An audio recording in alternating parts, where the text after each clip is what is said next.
Hey,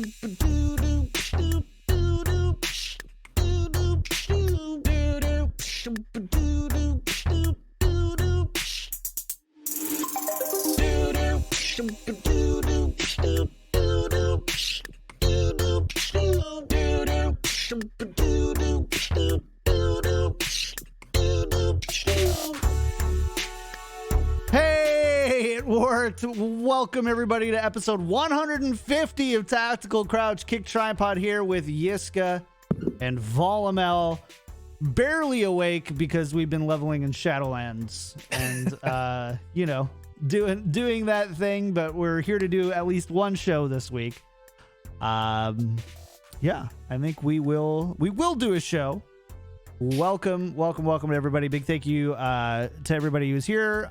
The show is supported by our patrons, so make sure if you do like the show and you want to support it, great way to do that, go to patreon.com/tacticalcrouch and you can support right there. Big thank you to our patron producers: Refine Bean, Ferdino Pin, Battlecrab Lotion, Rex Zane, Audio Compass, Kasha67, Shara Picasso, Nathan Your Misery, Hunter Tane, Fabled Steven, Roger B. Owen, Chris R. 344444444, Horror Bjorn. I listen to this podcast whilst on the toilet and in the shower thinking of Yiska, Peace Camper, Shrek 2 on DVD, Sir Girthalot, and Bronze Bot Boo Howl. Wow. New names. During the patron producers, you decide to just make a bunch of noise, Joe, huh? Sorry, I found my candle lid. Hey, super important. I know where it went. I was like, oh, that's where it is. And then I forgot my mic wasn't muted. I was like, oh no. Well, we've got a ton to talk about today. And we're going to do that. Well, because that's what we do. We do be talking about stuff on this podcast. Do we?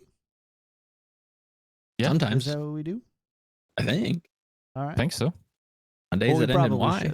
Want to stop trying right now? 3, 2, 1.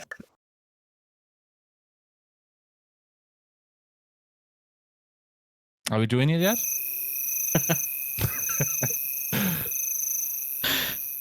No. We really be talking. No, we got to do it. Hey, and normally I would ask you like, how you guys been? What have you guys been up to? But we're just going to end up talking about WoW for half an hour. So I'm not going to ask you. True. Joe, are you good? I'm alive. You're alive. Yiska, are you good? Are you alive? It has to. Yes. All right. Good.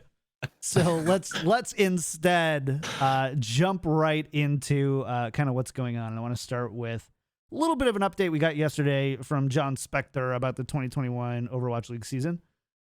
Not a whole lot of news, more just, I think, confirming what we've already known. 2021 season is going to be starting in the spring rather than February, which I thought that was public already, but it might have just been reported by Yiska.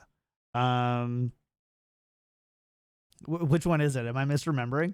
Yeah, no. I reported this. I don't think it was public, but yeah. Well, 1 for 1 for the German lad. For those keeping score at home, Yeah. So 1 for 1. So tournament starting season starting in the spring. We are going to be utilizing the tournament schedule that we used for the second half of the 2020 season. John does mention optimizations and improvements, which I think are kind of obvious given the fact that they kind of pivoted to that in the middle of the season, whereas now you can actually design an entire season around it. Right. Confirmed that there will be 2 regions of competition, mainly because of COVID and traveling and stuff like that is just not really possible right now and won't be for a while. And then the end of the season playoffs will crown 1 global champion and the teams will be brought together to compete in that. So I think it's notably vague where we don't know if that means like brought together as in on the same continent or brought together as like doing a LAN, even if there's not a physical audience. Right. And then also Overwatch League will be at BlizzCon Online with an event called Shock versus the World, where the Shock will go up against all sorts of different players and community members in a series of events just to see how good they are. Fun stuff. I think overall, there's not really a ton here to really unpack. But there is kind of a prevailing opinion that the delay of Overwatch League will also coincide with Overwatch 2. Do you guys have any thoughts on that? I think that probably not. I don't. I'll just tell you, I'm 90% sure that's wrong. Yeah, that doesn't seem right. I think there's a very viable reason to delay the season, which is the possible hope for, the world to open up, vaccines and whatnot. I think with the timeframes that we have, at least like the season end makes that reasonable. I think the timeframe where it would land, like let's say we start in the middle of April and go to September. By September, maybe we can have vaccines for the players.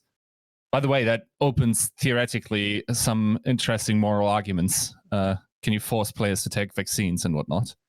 But yeah, that's. I don't want to have that argument, by the way.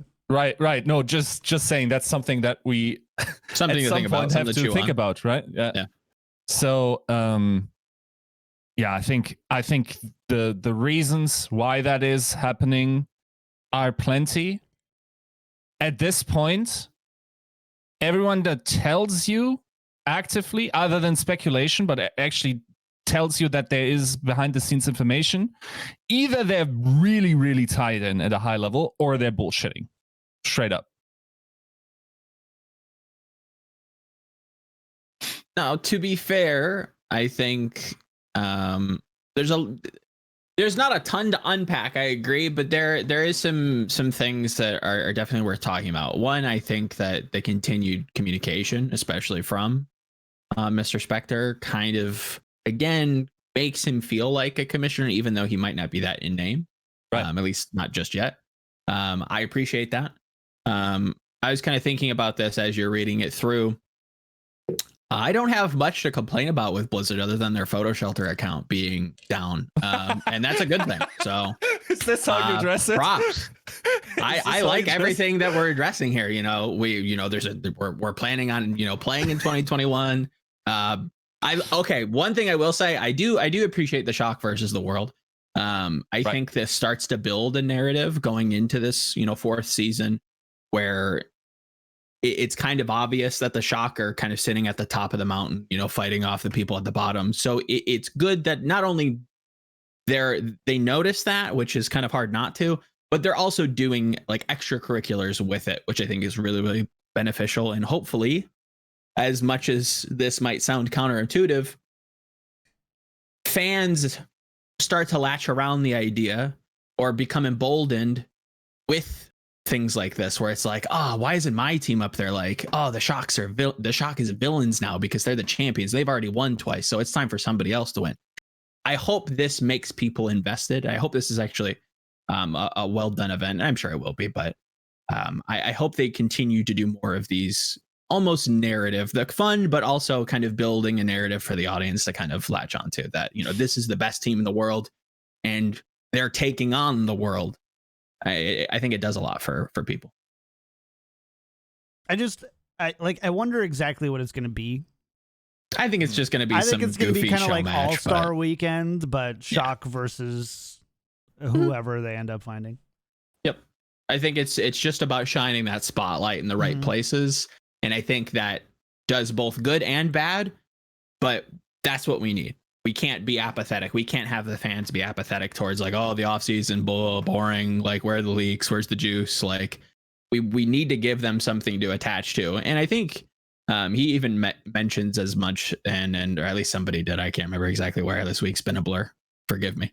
And yeah, everything right now is a-okay in my head regarding Camp Blizzard. Other than your photos, please. It's getting hard out here for your boy. So I don't think people understand. Can I really quickly elaborate? So there's this photo shelter account that has been holding off over like Overwatch League writers with like, they are, by the way, by far the best in the business that I deal with. Like, love it. Their photo shelter is so meticulously tagged and everything. You just go like, it could be better, especially with this year's photos. But I mean, it's still good enough, dude. It's like good enough. The stuff 100%. I need to deal with. Whereas, yes, I'm a you gotta about search. to pop. You dude. gotta look. Like but in essence, right? It's a big place where all the photos go in. Of course, also crazy good photos because we have great photographers in the scene. 100%. And then they have names of like players and everything, and you can just search them. And currently that's broken, and I can't even download pictures at the moment. Nope. So it's been a nightmare, and it makes like working like articles like that a lot more of a pain. But I will say, when that thing worked, you know what you have to do in CS? You got to get permissions for 10 million different organizers. And then you're writing an interview for a specific organizer. And then you want to take like the pictures of that particular event, of course. And then I'm looking at their photo bucket, and I'm trying to figure out where that one player is, where they are.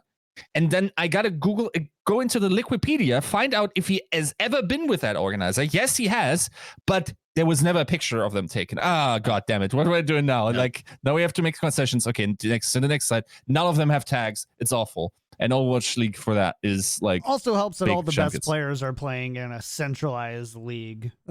Right. There are some benefits here. It all goes to one. Yep. It's just one centralized database. They're tagged decently well. It also really helps too if you like don't totally know what that player looks like the first time. You're if like, it's just like a rookie player, it's like, I think this is him. I'm not sure. Like, I'm trying to read the name tags. Yeah, it's is that Super or is that Dante? I don't know. Like, they're the same guy. And again, to Blizzard's credit, the fact that I can only complain about this means you're doing something right. So keep on keeping on. But you still had to complain. There's always something. It can't be, sunshine and rainbows in my world. I don't know what we're gonna do. We're gonna have 5 months of off season. I know. Can I give you guys a little bit of a take on? Okay, so like of course I've been taken to talking about a lot of Overwatch high upper management and these types of people. Yeah. You're a big deal. And get it.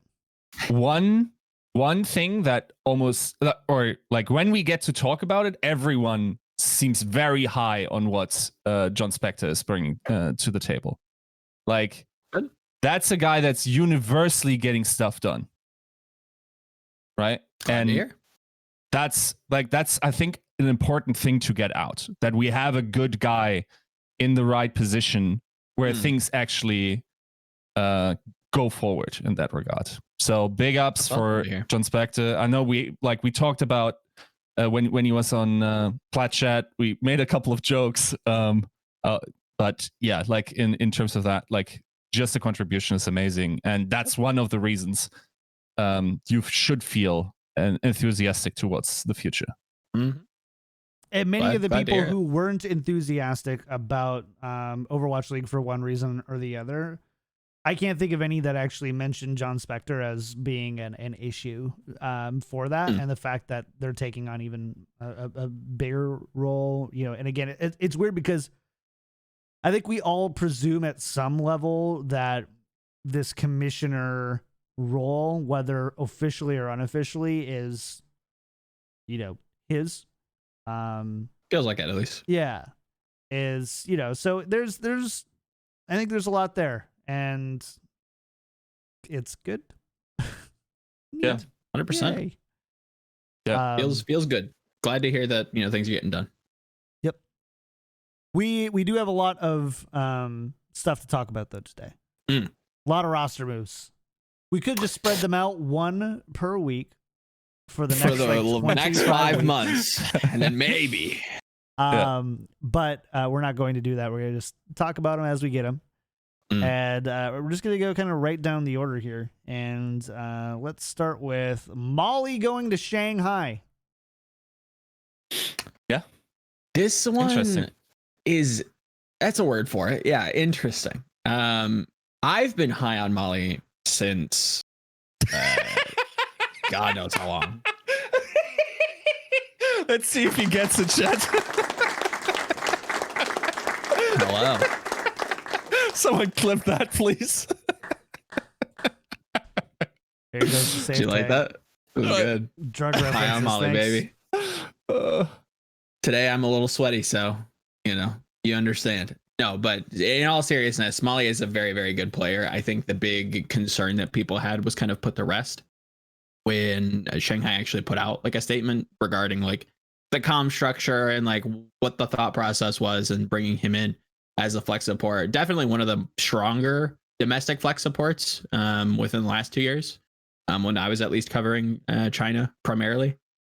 He was definitely somebody that stood out, not only with his mechanics in and on flex support, but as we know, China is kind of a weird kind of flex region, and weirdly enough, his tracer wasn't terrible either. So, yeah, solid player. What am I hearing about China again? Like, Yo, what is this? Pre-roll lock, China was popping. China was kind of hot. Like everybody's doing their own thing. You got like weird, quad DPS Bastion strats. It was a fun time to be in Overwatch, especially in China when roll lock was not in just yet. So yeah, Molly to Shanghai, it makes sense because you're seeing teams gravitate more towards having at least a little bit of depth at flex support, and Molly definitely does that behind Izayaki. And as long as the comm structure works as well as the staff says it does, should be a fine addition. I think it's really solid and good pickup. Right. Yeah, like it was interesting to hear like the Shanghai the Twitter tweeted that he also can comment in Korean. Yeah. So I mean that's one of the major question marks behind a move like that, because it's not like they've communicated that they are like looking towards like a Spark-like structure, correct? So I would guess. I think Spark. I mean, I didn't dive too much into the statement. I just thought it was interesting that they mentioned that he could comment Korean, which was not something I was aware of. But Spark in general feels much more mixed. I feel like, and I could be shooting in the dark here, but I feel like they probably comment English. At least they might have, or maybe Spark? that's Guangzhou. I'm not sure. Yeah, I'm not entirely sure. It's a mix. Yeah, it should be a mix. Yeah. It's a weird patchwork of languages, I'd guess, with that many people, especially with Charge doing something similar with having such a global roster for the last couple years. Spark feels a little less than that, but still kind of patchy and just some sort of mix. It'd be kind of interesting to hear and get a take from them and exactly how they come, because that would be kind of interesting. Yeah. No, like I don't hate it. I'm not sure if they have the quality that they require on that specific position. I will say that. Like you would have thought they would sign like a bomb player, right? But maybe like you don't. That's another thing. Like stacking high caliber players on the position is like not a surefire way, right? Like you need some guys that can carry in other departments. On Jesus Christ, that kit has gotten big. Wow. But yeah, I agree. Like I think there was enough kind of rising talent that I think if Shanghai really wanted, they probably could have sniped somebody. And that would have probably shifted my evaluation of Shanghai a lot higher. But I still think they're going to be good. I think the depth and a lot of the stuff that Asia has inherently to them, which I'm sure we'll get to, should be good things. And yeah, I think Molly's good.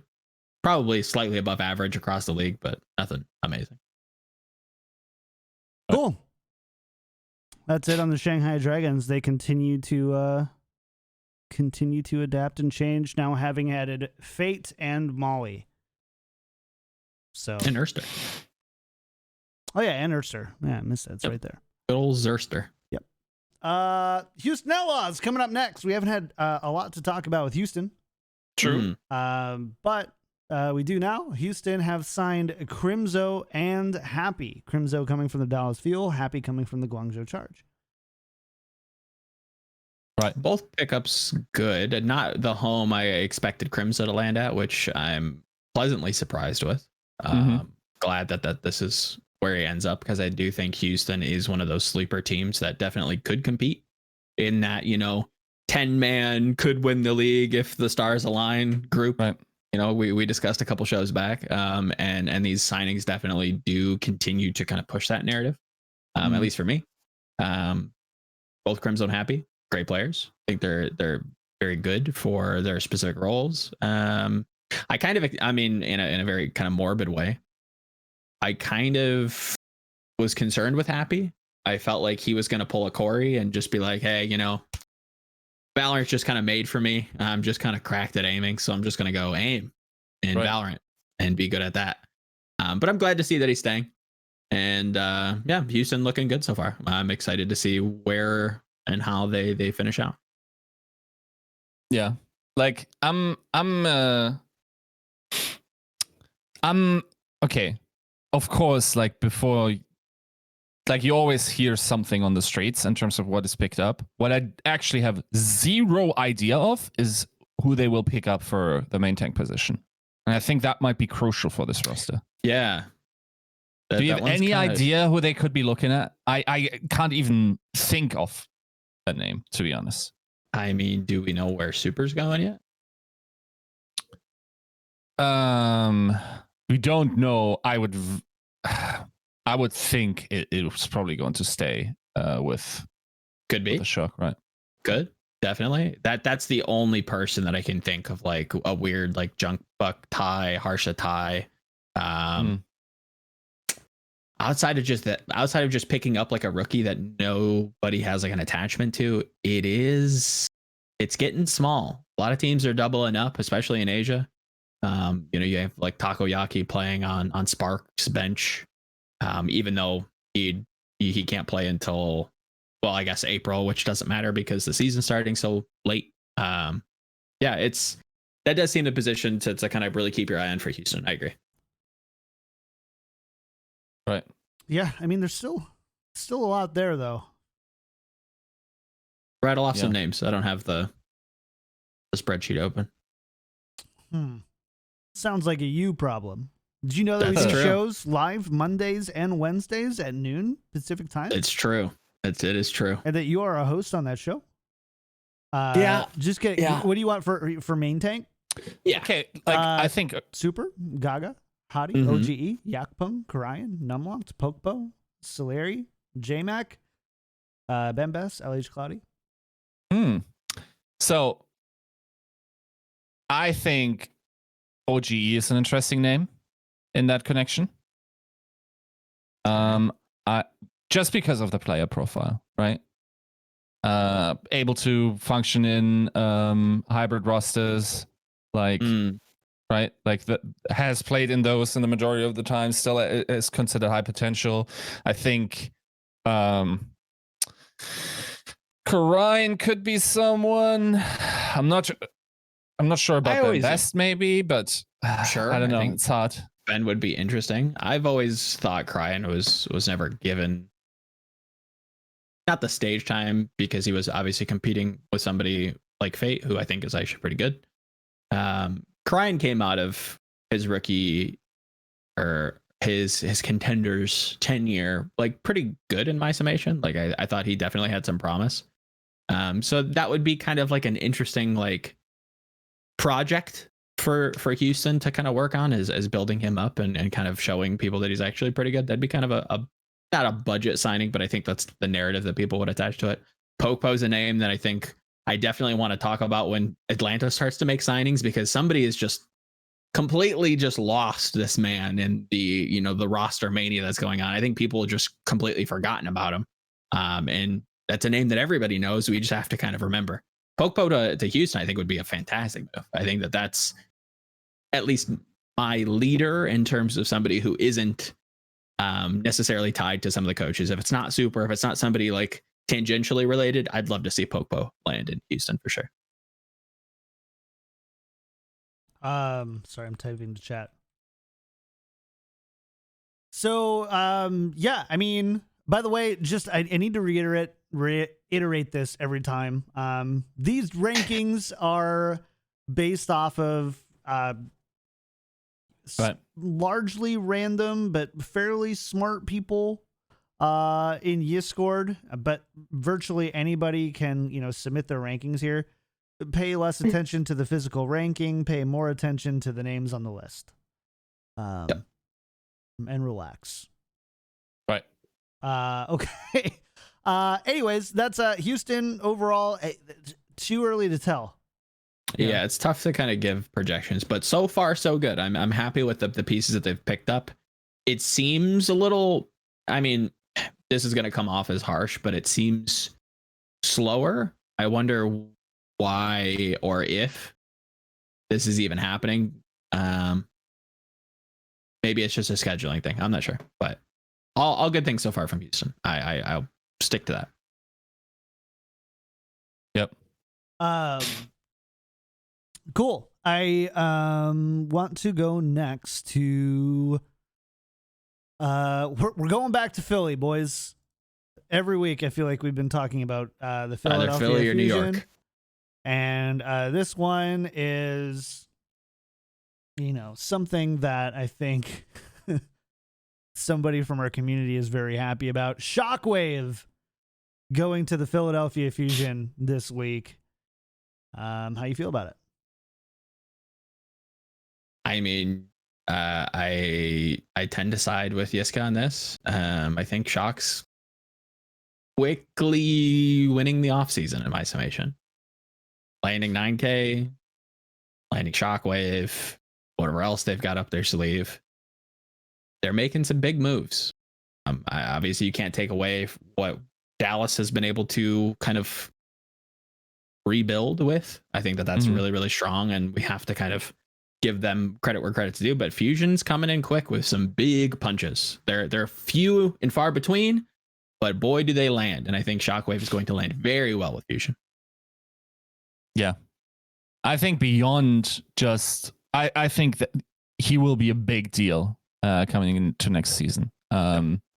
Think if they can capitalize on his character as well, and also just use him, because let's be honest, like, this is a stacked DPS lineup once again, and you kind of got to find your niches of the heroes that you play, or you just got to displace, I guess, mostly like he does both. I get that people say there's a hit scan focus, but like, I think that is a potential player that can be a hyperflex. And I mean, if we remember back to his season start, right? Like when he first joined the league, he was popping off on Pharah. He was, performing extremely well on Echo. So it's, let's not forget where this kid started. Right. So, like, generally speaking, I think it really will depend on how metas shake out. I think as soon as you double up, he's a given, right? I double up, like, let's say, unlikely to happen, but like double projectile DPS, right? And as soon as I say it, it will probably be in the next contender season. It's gonna happen sooner or later, yeah. Right, but and then double hit scan, he's also locked in, right? Like with the if we assume there's no other DPS coming in right now, so that makes me interested. And I don't think it's a given that even on those specific heroes that BQ and Carpe have to play every game, depending on what kind of heroes are meta. So I think sHockWave will be a big deal next season, and just a player we will talk about a lot. In my mind, comparable to a Super, probably with slightly more playtime than Super had this season. Sure. Yeah. I think, and I'm already kind of starting to see glimpses of it in chat. I think the big narrative with sHockWave is that, is he as good as Hisu was? And this is no shade on either player. I think they just fill two different roles. And I think people are starting to come around to this idea that, flexibility is a premium in this game. And specialization, while it can give you the punch to win a championship, it's very difficult to get to that spot if you don't have the tools to be able to get there. And players like sHockWave, players like Fleta, players like Libero, get the boy a team, please God, can get you there. You need to also feel that punch, but the flexibility is the kind of the first key to unlocking a championship. And I think that we really need to kind of celebrate and put that as a premium when these players are playing the game. And it's not to say that Hisu isn't flexible, but when you have somebody like sHockWave who can play both sides of that coin, that's something special and something you should probably grab hold of. And, Philly got that money, so they grabbed hold of it. Yeah. Yep. Okay. Joe, I'm really interested about this next one. Oh? Because you have been kind of riding a little bit of a Washington Justice hype train here. Yeah. At the beginning. It's weird, you right? were really excited about it.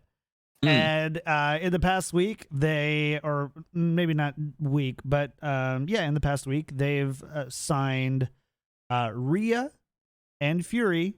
And they also signed BB, which I don't know if we talked about or not. Yiska had reported these are just confirmations other than Fury. But which is, come on now, guys. So, are you still high on Hangzhou Spark 2.0, or are you? I'm somehow higher. I didn't know I could get this high with Justice. I'm reaching new heights. This team is looking dangerous.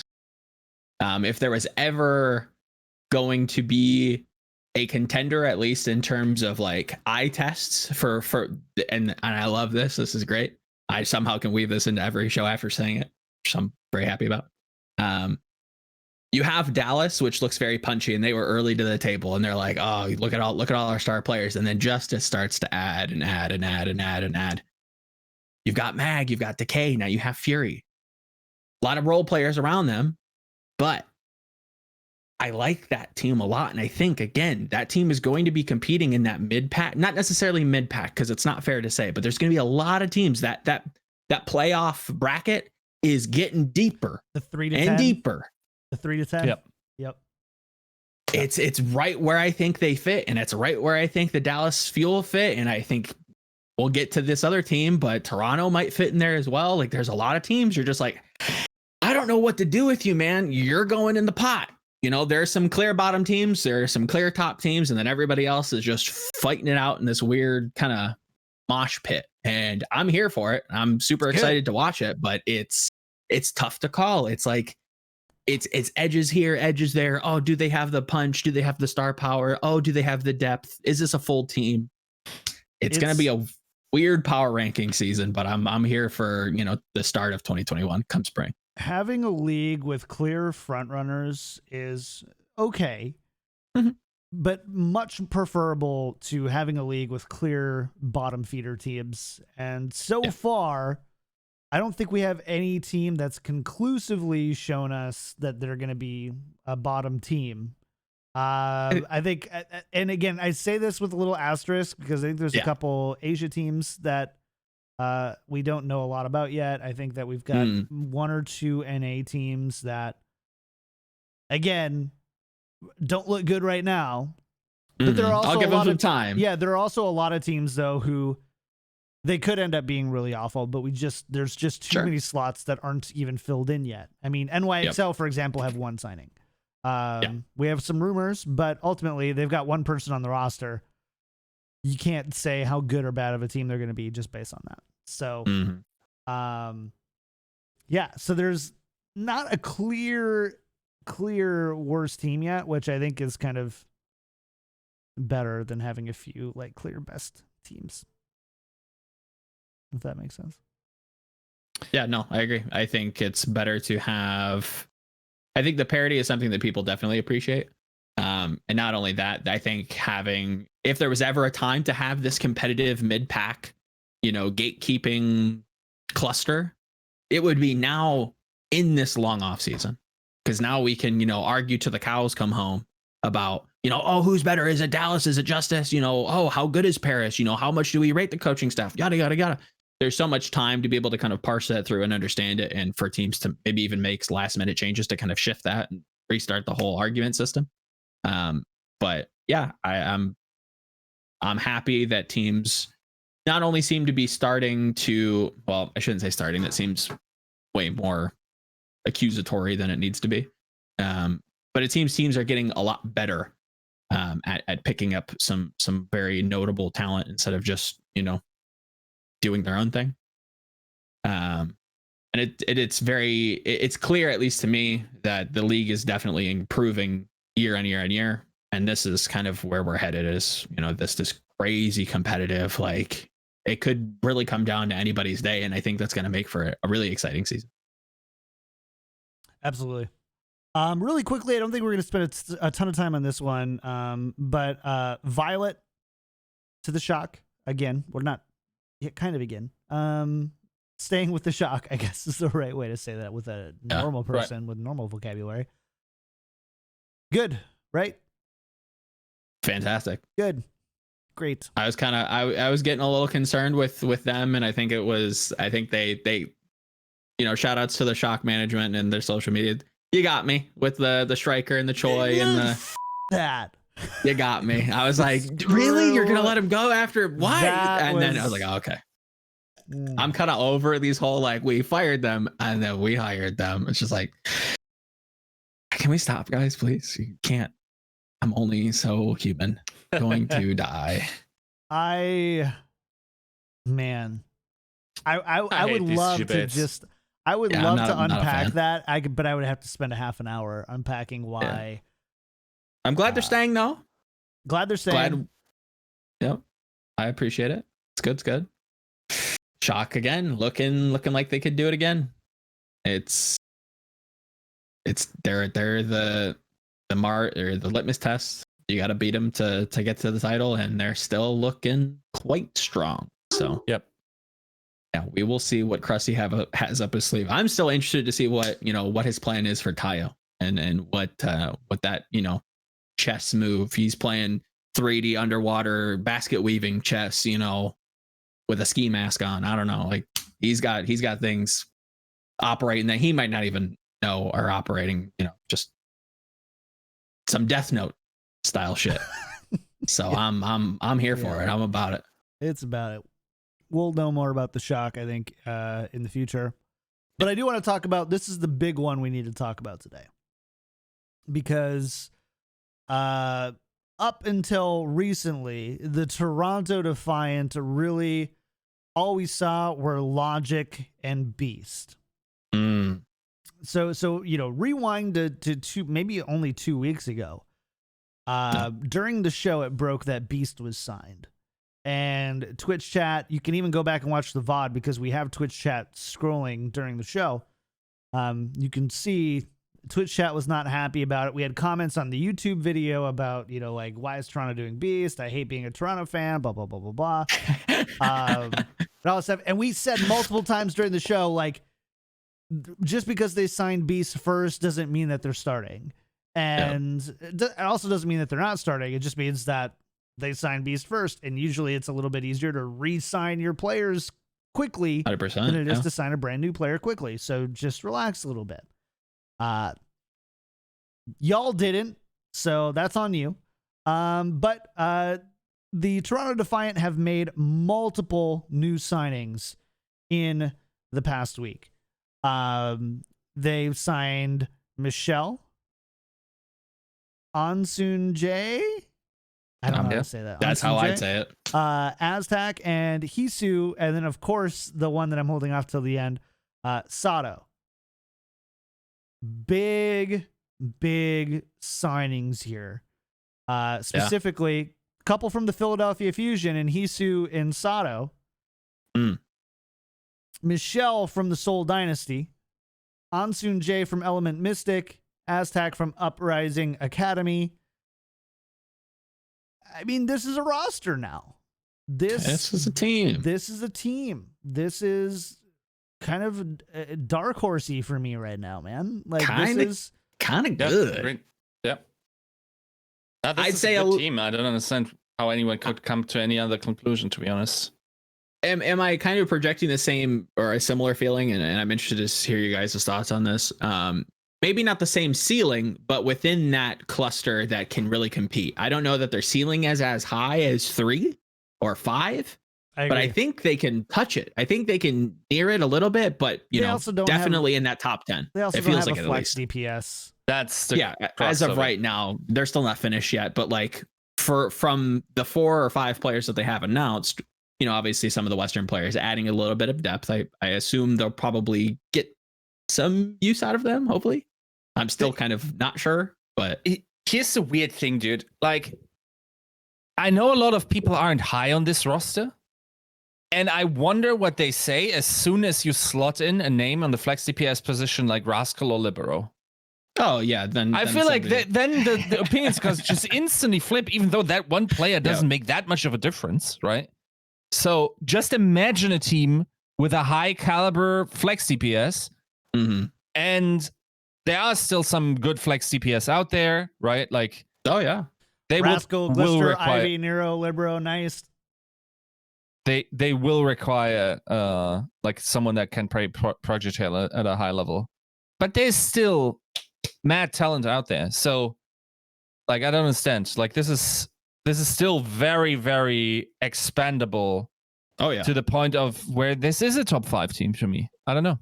Could be. Ooh, that's high for me. How do you feel? So I don't know a lot about the backline here. That's where I've heard lots of good things. That's where I feel the most. That's where I feel the most like just unequipped. I don't know how Aztec did on Uprising Academy. I honestly didn't watch him that whole much. I don't know a whole lot about Ansun J. I didn't even know how to say his name. Didn't even practice it before the show. So I don't know about like this. And this for me, when I don't know about something, like obviously I go, well, if I don't know about it, I should probably assume that they can't be so amazing, because if they were so amazing, I would probably have at least heard about it. It's not that I don't like have an ear to the ground. Right. But I am also hearing from you guys that pretty good. Yeah, definitely. I'm a backline that I'm interested to see how they stack up. But I've heard a lot of good things about Aztec. I won't claim that I've seen a ton of, Korean contenders. Contenders has definitely been hard to keep up with Valorant and Overwatch League and, all the other things going on in life. But Ansun J is definitely a name that's been passed around. Aztec is another one that, people have been keeping an eye on, that, peruse the contenders a little bit more often than I do, and willing to give them a shot. I'm interested to see how they stack up. It's really weird. Solid. It's really weird to see all these people who I know ranked all these free agents have 2 names that weren't in that free agent list before and talk about how good they were. Right. Why did you put their name in the list? Idiots. I mean, I didn't fill out the list. I'm not talking about you, okay, Joe. fair enough. But yeah, I mean, there is, so assuming that this backline is even 80% as good as they say it is, like it doesn't sound like it's the weak link that those who aren't familiar with the names might think they are. Yeah. You're really just going, can they sign, one of these free agent flex DPS? Right. And there's quite a few good ones there. So as long as they can afford one of them. So let's think, right? Like maybe not as high as Rascal, but not as low as like maybe a rookie player. But let's say they just land Libero. You put Libero on this team. I'm like, come on, Toronto's looking kind of good. He finds a way to mention Libero every single come episode. on, get this boy some starting time. I'm so tired of not seeing my guy Libero, dude. Like literally the last Meta Athena player like in the league. Come on, let him like have one good season. Yeah. Toronto deserves it. He deserves it. Get him some play time. Yep. It's going to be 50 before he sees at least like a stage title. He's just like, oh, thank you. Yep. Somebody clip that so I can make a sound clip of it later. Thanks. I want that to be your streaming subzone with my face going, oh, thank you. Yeah. Yeah, no problem. Done and done. New patron reward. Yeah. Yes. Thank you. There's a lot that can go right here, and it's really incredible how quickly Toronto has gone from, and I think leveler heads. I think we were fairly level on them and going, "Who Beast and Logics?" Like they re-signed them. We can't really hold a lot to that. Let's assume that they do start, and these are starters. Doesn't look super great. Yeah. But let's also assume that they don't start and they're, kind of filling in, or they've got somebody to work beside in this and they're not full-time starting. It's like there's still a lot that this roster can do to be a real contending team. Lo and behold, they made a bunch of really big signings, and this is now a team where you like, you know, we now have 15 teams in the 3 to 10 category again, and we're just kind of like, well, what the f-? Yeah. I mean, it's totally possible. Let's also keep in mind, like, meta will determine a lot of the outcomes over the next season. Oh, for sure. So, like, because meta volatility just got harder if everyone just runs 7 to 8 players, right? Like, you're running into meta situations where you either pop or you don't. In a lot of cases, of course, like, there's definitely, it's not an on-off switch, it's a spectrum, right? But that will be harder next year, assuming hero pools will come back, which I assume at this point. Then that will be like, I think that in itself will bring about parity a decent amount in the mid tier. And then, like, you can only really judge rosters by how they went in. And therefore, like, giving deltas is not just because we have uncertainty of how good these players are, but also because there's uncertainty what kind of metas we will play, right? And so, to be fair, before YouTube and Twitch kind of jumps down your throat, I don't think it's known, or I don't think it's decided exactly what the format's going to be for 2021. Maybe you can correct me if I'm wrong, but hero pools, I think, is probably still on the table. Will it be? Won't it be? Who knows? Nobody knows yet. I think we'll probably get another update from Jon when they come to a decision on that, and that'll be, you know, one of the big pieces of news to talk about is what the format looks like in terms of how we play the game. Is there something new that we kind of have to adapt to, or the teams rather have to adapt to? Is it hero pools light? Is it no hero pools? You know, what exactly happens? I think that's going to kind of be the determinant of how volatile the metas are, and, you know, exactly how much stringent roster building is going to be affected by it, to what Yiska saying. Yep. And looking at, so if you look at the stream right now, you can kind of see the giant, it feels like tic-tac-toe board of vacancies is shrinking and shrinking and shrinking. Right. A lot of good players still left on the table. Notably, not a whole lot on the Mayhem, not a whole lot on NYXL. Paris is completely empty as far as we again, shout outs to Avala. I'm hearing good things. All good things. You know, bless you for getting it all done. Sounds like by yourself. So again, go show Avala some love. London, by the way, London Spitfire also only have one. By the way, again, this is just like, so how this spreadsheet works, because I'm already seeing people get a little angry in stream. These are not starters. These are not really even, basically just if there's somebody in that position, as it will put them in the spreadsheet, so that it basically at a glance lets us see vacancies, but it doesn't like discriminate based on, are they a two-way player, are they a full-time starter, are they good? Like last week it would have said Beast was the starter for Toronto Defiant, right? So just know that that's what it means, but it's more like, here's what all the teams have in those locations signed on their roster in some capacity. So it basically is just kind of lets you see, like, are there any teams that just don't have anybody or anything there? And of course, officially, right? Yeah. And from there on, you can deduce, are they actually going to be the starter? Like right now, it still says Beast in the main tank. Right. But that doesn't actually mean that Beast is going to be the main tank. And for that, obviously, Sato's there. And we probably expect to see Sato carry most of the main tank role.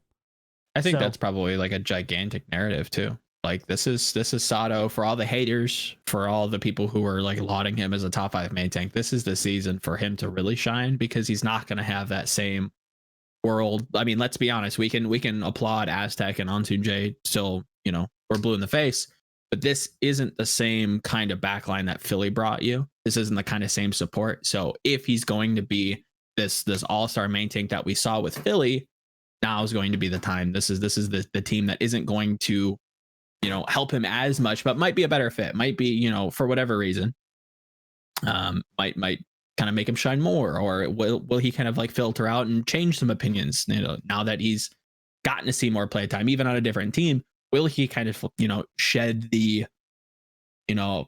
bad Sato narrative and really kind of like become a mainstay that I think he can be? I think he showed some definite skill.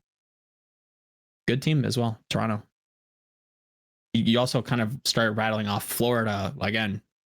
What's going on there? Another team that I think is going to compete in that brawl pit of teams from like 5 to 10. Yeah, there's just so much going on. Yeah, there really is. Yeah, no, like I'm excited for this roster. Just like they also have quality coaching. Mm-hmm. They got some known entities in there. What I was interested about, because I didn't have that high of an opinion, and I think there's also something to be said about hero pool, the hero pool of Michelle. Mm-hmm. But bunch of coaches were pretty high on Michelle. The Sigma is just a question mark for me, because of course we didn't see a lot of that with Marvel just taking that over for the Dynasty, right? It is, Joe, it's a coach following seemingly, because like KDG of course coached him in season 2. Mm-hmm.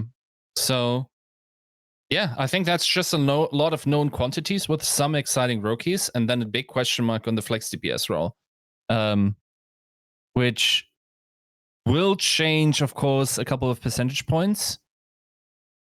You could argue meaningfully, but more perceptionally, I feel like in many people's eyes, than is actually warranted, because we're still talking about flex DPS roles. Yeah.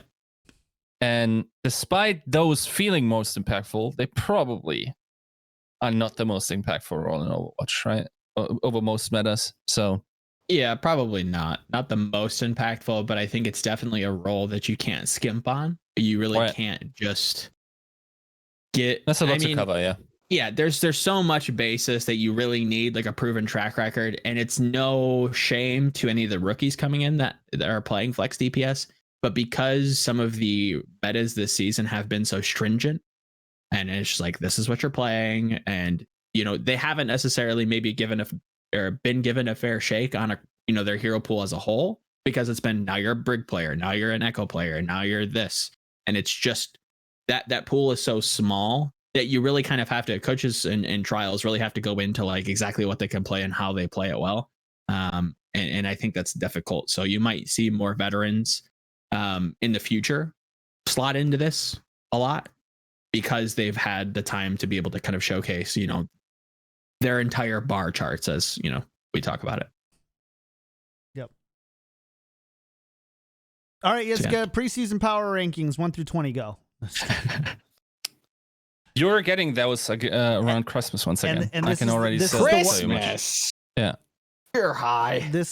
Yeah, you are. Especially with I thought I was on with Molly. an April start This man date. talks way too much about being high for someone that wears a batik t-shirt. Like batik? Isn't that what it's called? Certainly isn't tie-dye. Okay, guys. Tie off the shirt and you dye it. That's the American word for it. Yes. Someone back me up once again. I feel Europeans stupid if I got this wrong. Europeans in the chat. No, I think it's an Indonesian practice of like art. Could possibly be, sure. The earliest examples from the Far East are from the 5th century China. The earliest surviving examples of pre-Columbian tie-dye are from Peru, date from about 500 to 810 AD. Their designs include small circles and lines with bright colors, including red, yellow, blue, and green. Wow. Isn't blue one of like the most recent colors to be like? I'm not a clue. On the planet? Well, it's like it was the pigments were weird. So there wasn't like any direct thing that made blue. Blue? Yeah, maybe. I think for like paints and stuff. I know so what like, you mean. So like, you know, as I don't know the right words to explain like blue is the most recent color to be invented. Because obviously that's not true. Yeah, but I think purple was used a lot, chat. Purple was used a lot, and that's a very like royal color throughout, like especially European history. Yeah. So I don't think it's purple. Blue, I mean, fuck if I know, but checks out to me. There's a history major or an anthropology major in our comments, just like molding it out right now. Please educate us. We're it's receptive. Actually teal. Ah!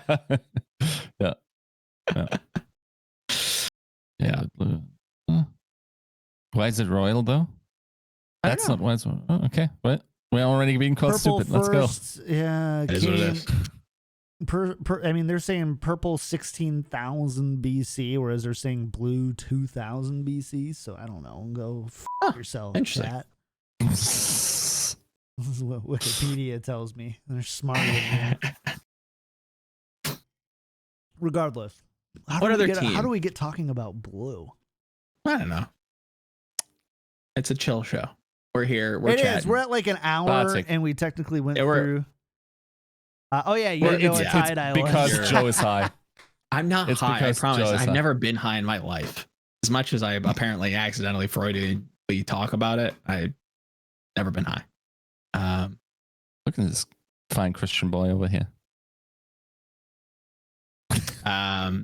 Regardless, make that one an emote. That would be great. Joe Prayer, yeah. Is there any other team that like? I mean, I feel like we could talk about Asia. Like Chengdu probably deserves its whole own episode, but like, do we have the time to like dive into that? We also need to get Kenobi on. Yes. And yes. Chengdu is great for Kenobi. But I think shut up. I'll be in his DMs this evening. So we'll get him scheduled. Pick up the web we missed, or like I could have added to the spreadsheet, but I'm me. Is Adam? Yeah. Wait, was that official? Yeah. Yes, it was. And that's an interesting one because I didn't know anything, and then I talked to people, and they actually thinking this is a very good pickup once again. Okay. Sounds like a Valiant move to me. Yeah, it's clearly like the best player in Australia over the last couple of contender seasons. Solid, hard worker. Exactly the type of person you want for Valcatraz. And yeah, I think that's what Packing called it. You know, like the stupid eye emojis over Valcatraz. Yeah. Nobody leaves. I like that. Yeah. No. There's only new inmates. It's true. Right? Which is not technically true. We're kind of doing gig and apply and gravy dirty, but yeah. Like they've got it under lock and key though in terms of info. You don't hear Jack from Valiant. It's true. Yeah. They've got it quiet. Good to hear though. I mean, that's definitely a lot of attributes that I'm starting to, and I think the community is probably starting to align with Packing and that coaching regime where it's just like hardworking, diligent, not necessarily a name you've heard of, but somebody who can come in and make a splash. Okay. Kraken with a plan. If he called it Valcatraz because nothing would leak out, that's kind of broken already. Like I'm afraid to inform you, but information is known about what they're doing. But yeah, no. In general, like I think this seems also like a sleeper pick once again. It's hard for it not to be, depending on who exactly stays. Definitely could be. I think the Valiant. It's an article that I'm tossing around the idea of, but like there are teams that do or perform such a, not performative, but perform or do such a big task within the league that you kind of like attribute their name to like a performance. Does that make sense? Like, how Philly was like always talked about, or Atlanta was always talked about as like the dark horse team. Right. And then you kind of attribute it like, oh, this is this season's Philly, or this is this season's Atlanta. I think Valiant's going to become one of those teams where it's just like this team you don't see coming that you can kind of assume is probably a budget build that is really going to overperform and, you know, do really well because of the coaching staff, because of these extracurriculars. I think something like the Valiant, in a way, hopefully, you know, maybe Glads can turn it around, but I think they're kind of in the running for the team that like has the great roster on paper, but, you know, kind of maybe underperforms a little bit compared to expectations. There are these, it just, Valiant in general feels like the team that's always going to get the most bang for their buck. It just feels like they're better Boston in that way. So okay, I'm excited to see. I kind of drag it briefly off Overwatch. Yeah. Double have just retired. Oh, that's crazy. Wow. Okay. For those that don't follow any other esports, it's one of the biggest names in North American League of Legends over the last 10 years. Beloved figure, top tier, a player in the region for a long time. So that's like a huge story. Almost 1 million Twitter followers, if you need a metric. Yeah, that's a big player. Somebody who's been around for a long time. So, all right, you know. Yep. Shout outs to him. Oh, all right. Who else? Here's the thing. Or are we trying to wrap up? I mean, I don't want to force stuff, and yeah, I feel like you know, it's Shadowlands week. We've got 5 months of this. Yeah, it's Shadowlands week. We'll get to the Spark chat. I promise. There's notes written about the Spark. We'll get to them. I think they deserve their whole own episode. Also, no leaks. We're not going to talk about the name, but I think you might want to tune in next week. Oh yes, it's true. Eyebrows, eye emojis. Yep. You guys say Hopefully. You like guests. Fingers crossed. Yep. You like guests. I've heard that you like guests. You like it when Chat you don't have to likes hear guests. us talk. It's true. So you won't have to only hear us talk. Maybe. Hopefully. Maybe. We'll see. See what Santa brings.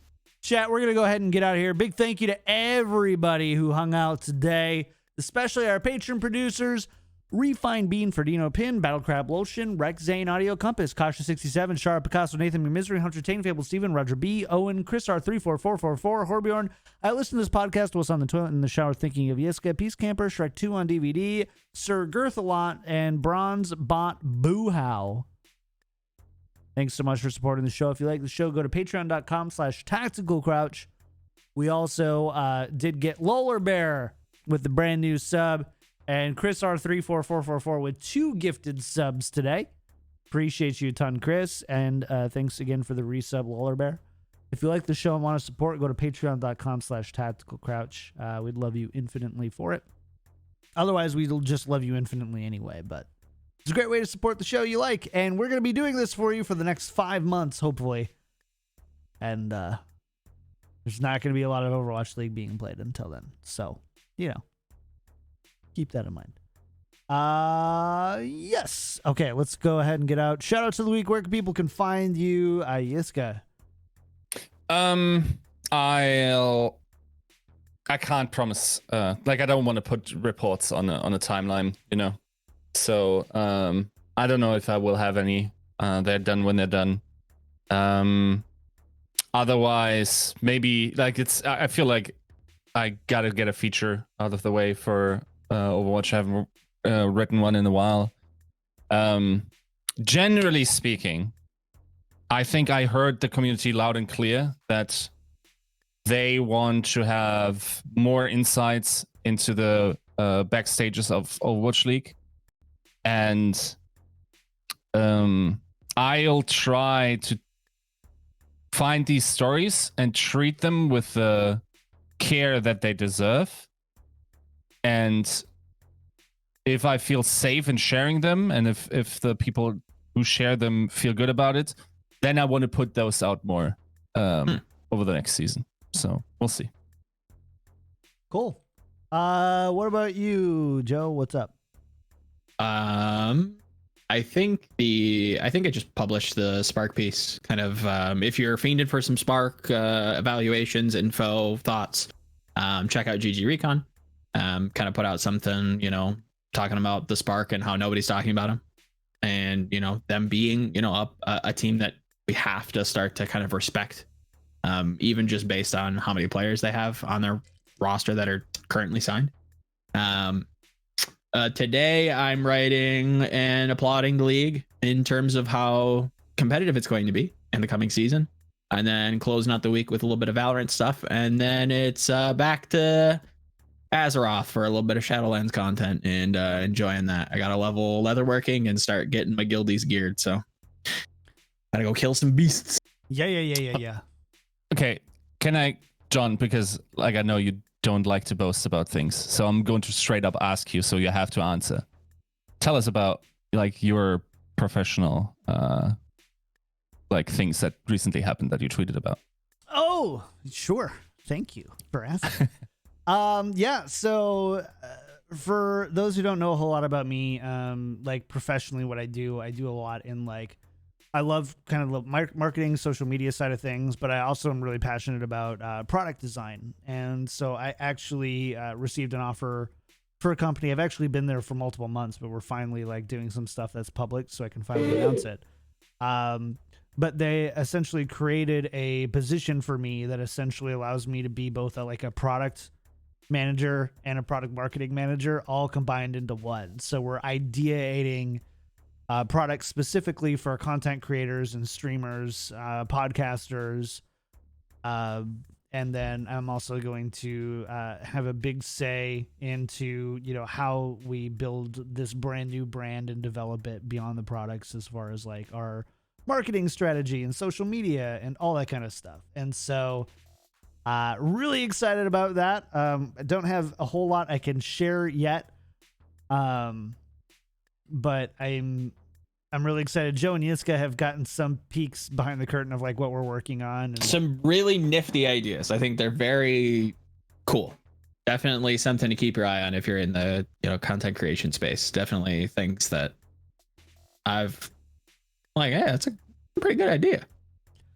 So yeah, I've been really lucky to get that position, and that we all went through it's a startup, so we're all going through like venture capital funding, and the funding like went in like a few weeks before COVID happened. So basically while COVID is happening, we're doing everything remotely and doing it's like, was kind of never any risk about those, basically my job being in jeopardy, which was going to be really scary. Right.